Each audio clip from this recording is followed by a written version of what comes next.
Wahai Muhammad, Rohmu menyuruhmu untuk membacakan surat ini kepada Ubay bin Ka'ab.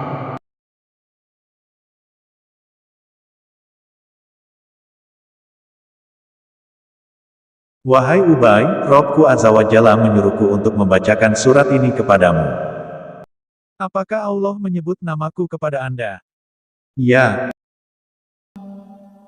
Bismillahirrahmanirrahim. Lam yakunil ladzina kafaru min ahlil kitab wal musyrikin.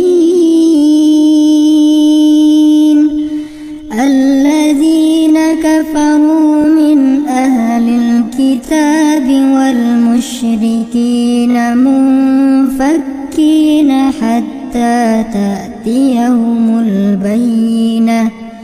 Rasulun minallahi yatlu suhufan mutahharah fiha kutubun qayyimah wa ma tafarraqa alladhina utul kitaba illa min ba'di ma ja'atuhumul bayyinah wa ma umiru illa liya'budullaha mukhlishina lahuddin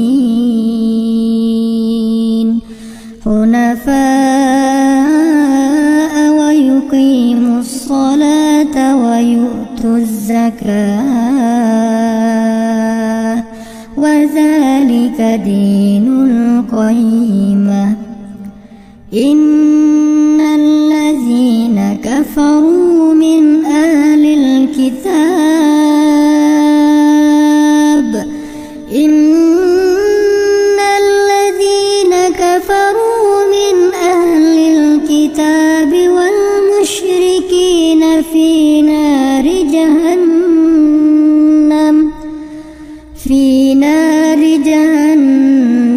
khalidina fiha ulaika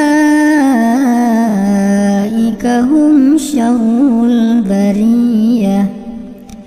Innal ladzina amanu wa 'amilus shalihat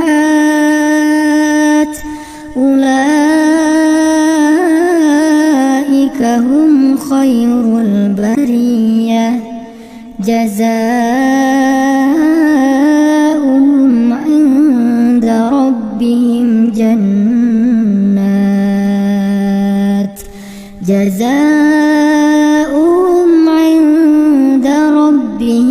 jannat 'adnin tajri min tahtihal anhar khalidina fiha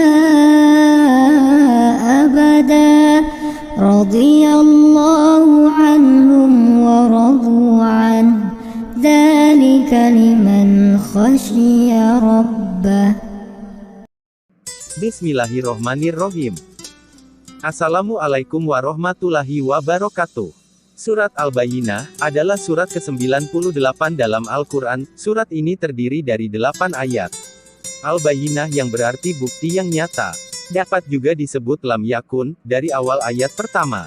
Sebagian ulama berpendapat bahwa surat Al-Bayyinah termasuk surat Makkiyah. Sebagian ulama lainnya berpendapat ia adalah Madaniyah.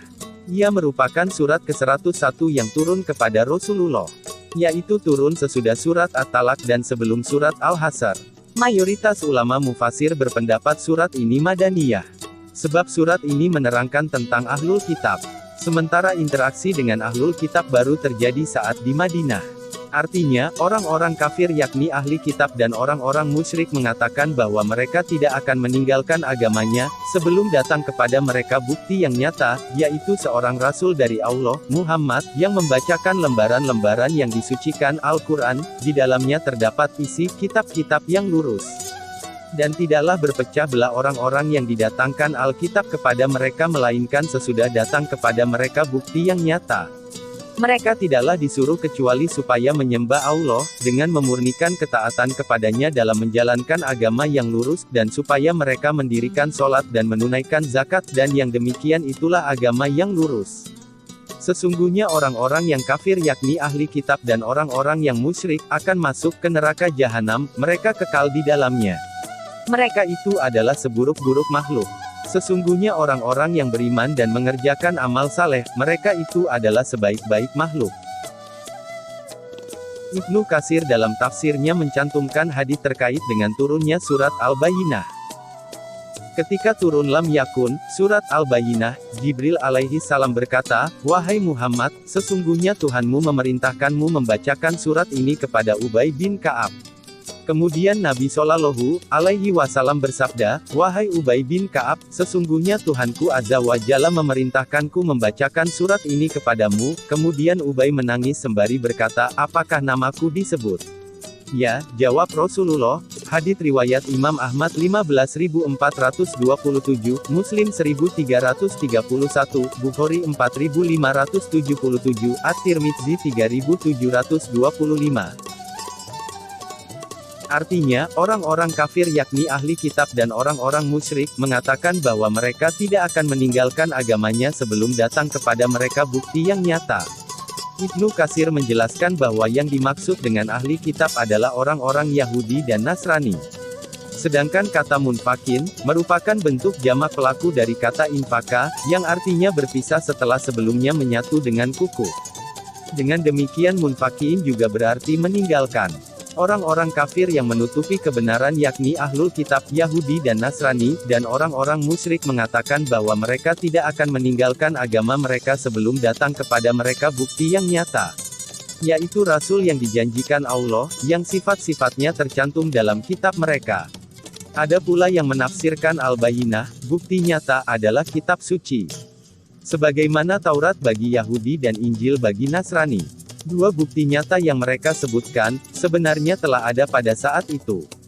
Yakni Rasulullah Shallallahu alaihi wasallam dan Al-Quran Al-Karim. Akan tetapi mereka mendustakannya. Artinya, yaitu, seorang Rasul dari Allah, Muhammad, yang membacakan lembaran-lembaran yang disucikan Al-Quran. Sebaik-baik tafsir adalah tafsir Al-Quran dengan Al-Quran. Yaitu menafsirkan ayat dengan ayat lain yang menjelaskannya. Dengan demikian, jelaslah bahwa Al-Bayyinah atau bukti nyata itu Rasulullah Shallallahu alaihi wasallam. Beliau membacakan Al-Quran kepada mereka. Ibnu Katsir menegaskan bahwa Al-Bayyinah berdasarkan ayat ini adalah Rasulullah Muhammad dan kitab yang dibacanya yakni Al-Quran. Artinya, di dalamnya terdapat isi kitab-kitab yang lurus. Arti dari kutub berasal dari kataba, yang artinya menetapkan. Di dalam Al-Quran, banyak ketetapan. Misalnya ketetapan tentang puasa kutiba alaikumus siyam. Al-Quran membenarkan kitab-kitab sebelumnya. Di dalam Al-Quran ada kandungan kitab-kitab sebelumnya. Sedangkan qoimah, berasal dari kata qawama, yang artinya berdiri tegak lurus. Dengan demikian, kutubun qoimah adalah kitab-kitab suci sebelumnya yang otentik, yang belum diubah. Artinya, dan tidaklah berpecah belah orang-orang yang didatangkan Alkitab kepada mereka, melainkan sesudah datang kepada mereka bukti yang nyata. Setelah datangnya Rasulullah yang merupakan Al-Bayyinah sebagaimana yang mereka ketahui ciri-ciri sebelumnya, mereka pun terpecah. Ada di antara mereka yang beriman, ada pula yang kafir. Sayyid Qutb menjelaskan panjang lebar sejarah Ahlul Kitab yang suka berselisih setelah turunnya Nabi yang mereka harapkan. Saat Nabi Isa diutus, mereka mengaku pengikut Nabi Musa dan tidak mau beriman kepada Nabi Isa. Setelah Rasulullah Muhammad diutus, mereka juga berbuat demikian. Artinya, padahal mereka tidak disuruh kecuali supaya menyembah Allah dengan memurnikan ketaatan kepadanya dalam menjalankan agama yang lurus, dan supaya mereka mendirikan salat dan menunaikan zakat, dan yang demikian itulah agama yang lurus. Agama itu pada asalnya satu dan kaidah-kaidahnya sederhana dan jelas. Kaidah-kaidahnya tidak menyeru kepada perpecahan dan perselisihan mengenai akidah dan tabiatnya yang lapang dan mudah itu, tulis Sayyid Qutb dalam tafsir Fi Zilalil Quran. Sedangkan makna muflisin, berasal dari kata kholaso, yang artinya murni setelah sebelumnya diliputi atau disentuh kekeruhan. Dari sini, ikhlas berarti memurnikan ketaatan hanya kepada Allah Subhanahu wa Ta'ala. Kata hunafa merupakan bentuk jamak dari hanif, yang artinya lurus atau cenderung kepada sesuatu. Islam adalah agama yang hanif, lurus dan pertengahan. Tidak condong kepada materialisme, tidak juga terlalu condong kepada spiritual yang memisahkan urusan dunia. Ia juga agama yang qoyimah, lurus dan tidak bengkok. Artinya, sesungguhnya orang-orang yang kafir yakni ahli kitab dan orang-orang yang musyrik akan masuk ke neraka jahanam, mereka kekal di dalamnya. Dan mereka itu adalah seburuk-buruk makhluk. Sedang kata al-bariyah, berasal dari kata baro, yang artinya mencipta. Dengan demikian, al-bariyah artinya adalah ciptaan atau makhluk. Ada pula yang berpendapat, kata itu berasal dari al-baro, yang artinya tanah. Arti ini melengkapi pengertian sebelumnya yakni al-bariyah adalah makhluk yang diciptakan dari tanah. Artinya, balasan mereka di sisi Tuhan mereka ialah surga yang mengalir di bawahnya sungai-sungai, mereka kekal di dalamnya selama-lamanya. Allah ridho terhadap mereka dan mereka pun ridho kepadanya. Yang demikian itu adalah balasan bagi orang yang takut kepada Tuhannya. Ini balasan bagi orang yang beriman dan beramal solih. Akhirnya mereka akan masuk surga dan kekal abadi di dalamnya. Yang tiada putus-putusnya, tiada habis-habisnya dan tiada selesai-selesainya, kata Ibnu Katsir. Tak hanya itu, orang-orang yang beriman dan beramal solih, mereka mendapatkan sesuatu yang lebih tinggi derajatnya dari kenikmatan tersebut. Yaitu ridho Allah Subhanahu wa Ta'ala. Ini semua diberikan kepada orang yang takut kepada Allah dan bertakwa kepadanya. Jadi, pada ayat ini dipakai istilah khosyah, yang lebih tinggi daripada khauf. Yaitu rasa takut kepada Allah Subhanahu wa Ta'ala yang mahagung sehingga menghindari seluruh apa yang Dia larang. Sayyid Qutb menyebut surat ini memaparkan hakikat sejarah dan keimanan dengan metode pentahapan yang memperkuat bahwa surat ini madaniyah. Jazakumullahu khairon katsiron. Wassalamualaikum warahmatullahi wabarakatuh.